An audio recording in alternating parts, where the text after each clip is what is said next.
world, there are people in need. There may be people who are sick and need healing. There may be people who are homeless and they live on the street. There are other people who are sad and are going through such tough times.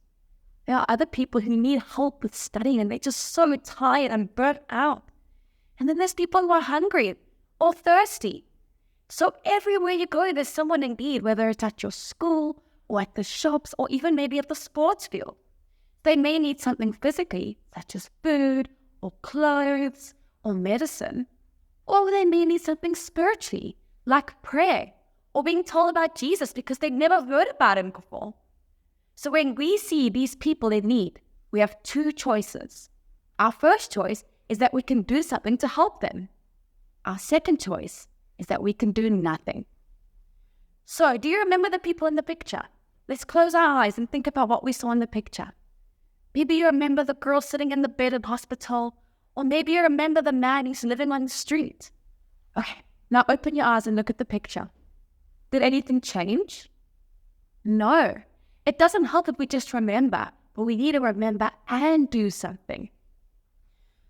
So, how do we do something? We need Jesus to help us, and we need to go and actually give to these people and give them food, and not just give them physical things, but also pray for them and tell them all about Jesus. So here are some things that you need to remember and do. The first thing is that you need to remember that the more that you do, the more other people will benefit. So if a farmer only plants a small amount of seeds, he's only going to get a small crop. But if he plants lots of seeds, he's going to get lots of crops and lots of people to feed. The next thing you have to remember is that you need to give cheerfully. You shouldn't just give because you're told to and give with a reluctant or ugly heart. You need to give with a happy and cheerful heart so people can see that you're given with joy and love. The next thing that you need to remember is that God provides. God provides for your every need, no matter what it is. And that when he provides, he gives you so much that you can even share what he's given you.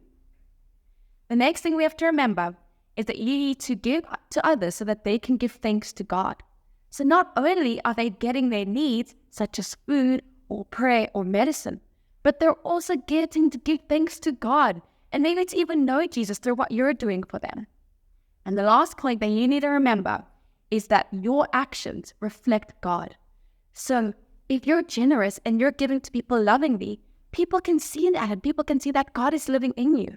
And so we need to act with love and generosity so people can see God in us.